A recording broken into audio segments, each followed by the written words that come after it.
Hi, welcome to my channel Venky vlogs. ఈరోజు topic వచ్చేసి నేను ఎక్స్ప్లెయిన్ చేయాలనుకుంటున్న టాపిక్ వచ్చేసి BC loans, SC loans, ST loans, OC loans or subsidy loans or corporation loans. అంటే దీనికి సంబంధించి రకరకాల పేర్లతో పిలుస్తారు. అంటే ఏ క్యాస్ట్కి సంబంధించి వాళ్ళ తాలూకు కార్పొరేషన్ ఇచ్చే రుణాన్నే కార్పొరేషన్ లోన్స్ అంటారు.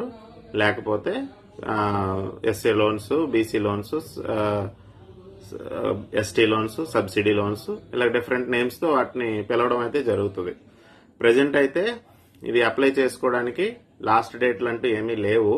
ఎస్సీ కార్పొరేషన్కి అయితే మే 15వ తారీఖు లాస్ట్ డేటు.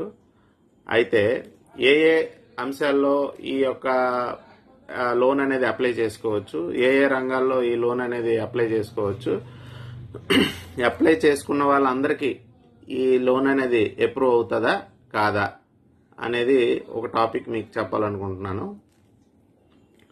ఈ లోన్ అనేది ప్రతి ఒక్కరూ అప్లై చేసుకోవచ్చు అండి. అంటే జాబ్ లేకుండా సెల్ఫ్ ఎంప్లాయ్మెంట్ ఎవరైతే చేస్తున్నారో వాళ్ళైతే అప్లై చేసుకోవచ్చు.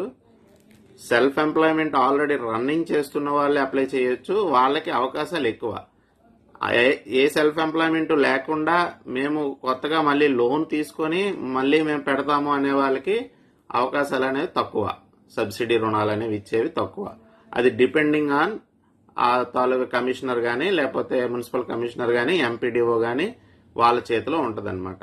ప్లస్ బ్యాంకర్స్ వాళ్ళు విల్లింగ్ ఇస్తే, ఎస్టాబ్లిష్మెంట్ లేకపోయినా అంటే షాప్ లేకపోయినా వాళ్ళు లోన్ అయితే పెట్టుకోవచ్చు. ఒకవేళ వాళ్ళకి అంటే ఆల్రెడీ ఉండి రన్నింగ్ చేస్తున్న వాళ్ళకైతే ఈజీగా ఈ లోన్ వచ్చే అవకాశం అనేది ఉంటుంది. అయితే ఇందులో కార్పొరేషన్ పాత్ర అనేది ఏమీ పెద్దగా ఉండదు. బ్యాంకర్స్ రోల్ అనేది మెయిన్. బ్యాంకర్ అనేవాడు కానీ విల్లింగ్ ఇచ్చి మనం పెట్టుకున్న లోన్ అప్రూవ్ కానీ చేస్తే కార్పొరేషన్ సబ్సిడీ అనేది రిలీజ్ చేసేస్తాడు. ఇందులో ఎటువంటి సందేహం లేదు. మెయిన్ మీరు అప్రోచ్ అవ్వాల్సింది బ్యాంకర్కి. బ్యాంకర్ అనేవాడికి మీరు అప్రోచ్ అయిపోయి బ్యాంకర్స్తో టైఅప్స్ చేసుకుని బ్యాంకర్ మీకు లోన్ ఇస్తాను, ప్రాబ్లం లేదు అని అనుకుంటే మీరు ఖచ్చితంగా సబ్సిడీ అనేది వచ్చేస్తుంది. మీకు కార్పొరేషన్ వాడు రిలీజ్ చేసేస్తాడు. అయితే ముందు ఈ కార్పొరేషన్ వాడు అనేది రిలీజ్ చేయడు.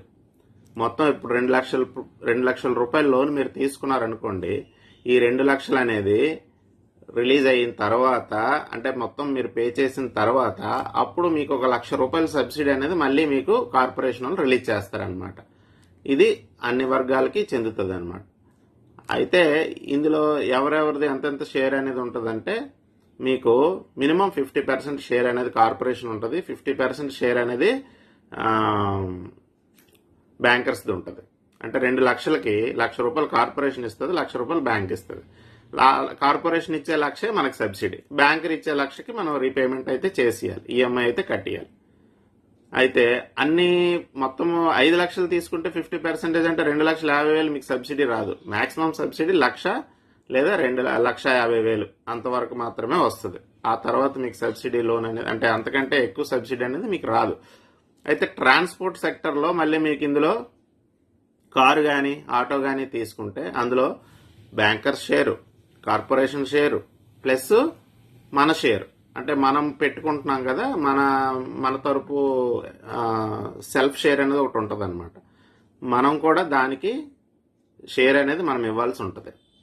అంటే ఇప్పుడు 3,50,000 రూపాయల ఆటో అనుకోండి, బ్యాంకర్ షేర్ కార్పొరేషన్ షేర్ 50% ఇస్తే, బ్యాంకర్ షేర్ 30% ఇస్తే 20% అనేది మనం కట్టాల్సి ఉంటుంది.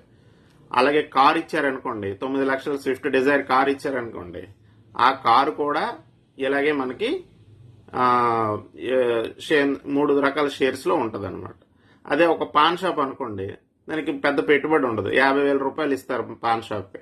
అప్పుడు షేర్ కావాలి అంటే మనకి 50% షేర్ అంటే 25,000 కార్పొరేషన్ ఇస్తుంది, 25,000 బ్యాంక్ ఇస్తుంది. ఆ 25,000 మాత్రమే మనం పే చేస్తాం. అంటే మొత్తం 50,000 పే చేయాలి. పే చేసిన తర్వాతే వాళ్ళు 25% అదే 50% అనేది రిలీజ్ చేస్తారు. ఇది కార్పొరేషన్ తాలూగా స్కీమ్కి సంబంధించి కంప్లీట్ డీటెయిల్స్. మీరేంటంటే ఆన్లైన్లో అప్లై చేసుకున్న ఫాము ప్లస్ మీ Aadhaar card, ration card, PAN card, bank account, తర్వాత మీ షాపుకి సంబంధించిన డీటెయిల్స్ ఏవైతే మీరు ఇప్పుడు బిజినెస్ చేస్తున్నారో దాంతో జిఎస్టీ కానీ, లేదు అంటే ఫొటోస్ కానీ, లేదు అంటే ట్రేడ్ లైసెన్సులు కానీ, లేదు అంటే కంపెనీలు అయితే ఫరమ్స్ ఉంటాయి, మ్యానుఫ్యాక్చరింగ్ యూనిట్స్ అయితే పర్మిషన్స్ ఉంటాయి. ఇలాంటి డాక్యుమెంట్స్ అన్నిటితోనే మీకు కార్పొరేషన్స్ అయితే వాళ్ళు మున్సిపల్ కమిషనర్స్, విలేజ్లో అయితే ఎంపీడీఓస్ వాళ్ళు పిలుస్తారు ఇంటర్వ్యూస్కి. వాళ్ళ ఇంటర్వ్యూకి మీరు ఫాలో అయిపోయిన తర్వాత వాళ్ళ లోన్స్ని మీరు ఎలిజిబుల్లా కాదో చెక్ చేస్తారు. బ్యాంక్ నుంచి మీరు విల్లింగ్ తీసుకోగలిగితే, మీరు ఎలిజిబుల్ అయితే మీకు ఖచ్చితంగా లోన్ అనేది వస్తుంది. అయితే ఇందులో సిబిల్ స్కోర్ కూడా మీకు ఖచ్చితంగా ఉండాలి. సిబిల్ స్కోర్ అనేది మినిమం 750 కానీ, మినిమం 700 సిబిల్ స్కోర్ ఉన్న వాళ్ళకి మాత్రమే బ్యాంకులు అనేవి లోన్ అయితే ఇస్తాయి. మామూలుగా సిబిల్ స్కోర్ తక్కువగా ఉంటే లోన్ అనేది రాకపోవచ్చు మోస్ట్లీ. లేదా పాత రుణాలు కానీ మీరు ఇంతకు ముందు కానీ తీసుకున్న రుణాలు, సబ్సిడీ రుణాలు, బీసీ రుణాలు మీరు ఇంతకు ముందు తీసుకొని ఉంటే అవి కూడా మీకు రావు. సబ్సిడీ లోన్స్ అనేవి రావు. ఫస్ట్ టైం ఫ్రెషర్కి వస్తాయి. ప్లస్ సిబిల్ స్కోర్ బాగుండాలి. ప్లస్ మీరు బ్యాంకర్కి విల్లింగ్ తీసుకోవాలి. బ్యాంకర్ మీకు అందుబాటులో, మీరు ఖచ్చితంగా మీకు మేము లోన్ చేస్తాము అని అంటేనే కార్పొరేషన్ అనేది మీకు లోన్ ఇస్తుంది, సబ్సిడీ అనేది రిలీజ్ చేస్తుంది. బ్యాంకర్ విల్లింగ్ లేకపోతే మీకు లోన్ అనేది రాకపోవచ్చు. కనుక మీరు మ్యాక్సిమం బ్యాంకర్స్తో టైఅప్, అంటే బ్యాంకర్స్తో విల్లింగ్ పెట్టుకొని బ్యాంకర్స్ కలిసి మీ తాలూకు బిజినెస్కి సంబంధించిన డీటెయిల్స్ అన్ని ఎక్స్ప్లెనేషన్ చేసి విల్లింగ్ చేసుకుంటే మీకు ఈ లోన్స్ వచ్చే అవకాశాలు అనేవి ఎక్కువ అన్నమాట. ఇది అయితే ఇది ఇప్పుడు ప్రస్తుతానికి సబ్సిడీ లోన్స్ అనేవి బీసీ, ఎస్సీ, ఓసీ, తర్వాత ప్రజెంట్ ఈ 3 క్యాస్ట్లకు మాత్రమే ఆన్లైన్ అయితే అవుతుంది. ఇంకా రిమైనింగ్ క్యాస్ట్లు అనేవి ప్రజెంట్ అయితే ప్రారంభం అవ్వలేదు. ఎస్టీకి అయితే ఇంకా రాలేదు. వాళ్ళకి మేబీ నెక్స్ట్ దీనిలో రావచ్చు. ఇవి ప్రస్తుతానికైతే ఈ తాలూగా లోన్స్ తాలూగా క్రైటీరియా. దీన్నే సబ్సిడీ లోన్స్ అంటారు, బీసీ లోన్స్ అంటారు, ఓసీ లోన్స్ అంటారు, ఎస్సీ లోన్స్ అంటారు, కార్పొరేషన్ లోన్స్ అని కూడా అంటారు. డిఫరెంట్ నేమ్స్తో పిలవడం వల్ల ఈ డిఫరెంట్ నేమ్స్ అనేవి మీకు వస్తున్నాయి అన్నమాట. Thanks for watching. Please subscribe my channel. ఇలాంటి ఇన్ఫర్మేటివ్ వీడియోస్ మీకు చాలా అందివ్వాలని అనుకుంటున్నాను. నా తాలూకా సబ్స్క్రిప్షన్ మీరు తీసుకొని నన్ను కొద్దిగా ఎంకరేజ్ చేస్తారని కోరుకుంటున్నాను. Thank you.